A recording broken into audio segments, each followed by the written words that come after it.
Dan pada Machiavelli kita memperoleh satu pesan bahwa tentang politik yang realis, tentang politik yang menghalalkan segala cara, tentang kebohongan yang dilakukan dalam dunia politik. Jadi ada realisme politik yang sebenarnya menjadi pesan inti dari Machiavelli itu sendiri. Karena itu dari Machiavelli kita belajar tentang kalau Anda ingin menjadi penguasa yang hebat, Anda harus menjadi pembohong yang besar. Dan Machiavelli juga memberikan nasihat bahwa selalu ada alasan yang cukup untuk menjadi pembohong yang besar itu sendiri. Saya melihat bahwa nasihat-nasihat Machiavelli ini memang ditulis di Florence. Itu prakteknya justru kita temukan di Indonesia.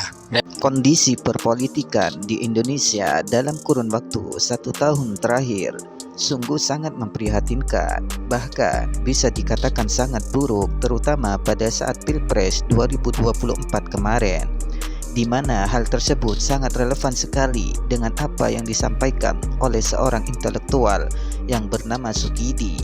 Di dalam video tersebut, Sukidi mencoba menjelaskan kondisi politik pada saat Pilpres 2024 kemarin dengan menggunakan nasihat-nasihat politik dari seorang filosof dari Italia, yaitu Niccolo Machiavelli, yang mana pesan-pesan atau nasihat politiknya memberikan gambaran situasi politik yang sangat carut-marut di Pilpres 2024 kemarin, seperti halnya tentang politik yang menghalalkan segala cara dan tentang kebohongan yang dilakukan di dunia politik.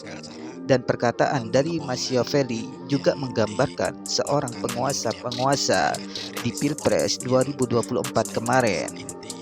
Jikalau Anda ingin menjadi penguasa yang hebat, Anda harus menjadi pembohong yang besar. Dan selalu ada alasan yang cukup untuk menjadi pembohong yang besar itu sendiri. Dari perkataan Machiavelli tersebut membuat Sukidi terheran-heran, karena nasihat-nasihat tersebut ditulis di Florence, Italia, tetapi prakteknya ada di Indonesia. Sebenarnya ini universal, artinya praktek-praktek kotor itu berlaku di Amerika, berlaku di Eropa, dan bahkan berlaku dalam kultur politik Jawa. Tetapi Jawa di sini bisa merujuk pada lokasi geografis, karena praktek kekuasaan kotor itu ternyata tumbuh, bersemi, dan berpusat dari tanah Jawa. Tapi juga merujuk pada penguasa yang sebenarnya menggunakan politik Machiavelli dengan langgam politik Jawa, sehingga kebohongan itu dibungkus dengan kesantunan, dengan kebaikan yang karikatural, sehingga rakyat sebenarnya ternina-bubukan dengan strategi politik yang kotor itu.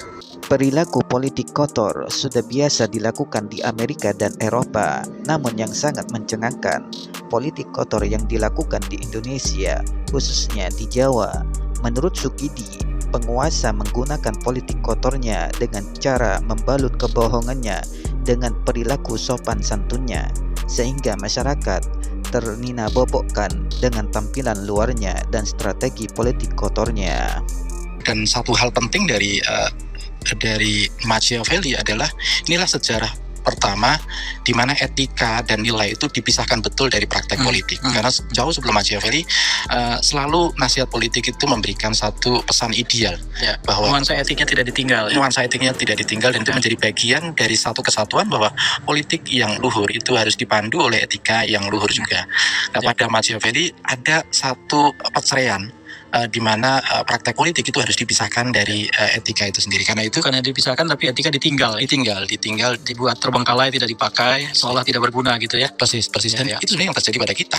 Bagaimana etik itu, nilai moral yang menjadi konsensus kita dalam kehidupan republik, itu betul-betul dipisahkan dari praktek politik yang kotor. Sejarah pertama di mana nilai moral dan etika dipisahkan betul dari praktek politik, yaitu di masa Machiavelli. Dan sejarah tersebut terulang kembali di Indonesia, yaitu pada saat Pilpres 2024, di mana politik yang luhur harus dipandu dengan etika yang luhur, tetapi prakteknya tidak seperti itu. Pada saat Pilpres 2024 kemarin, di mana seharusnya nilai moral dan etika yang sudah menjadi konsensus rakyat Indonesia, namun dipisahkan dari praktek-praktek politik kotor, Bagaimana menurut teman-teman? Terima kasih.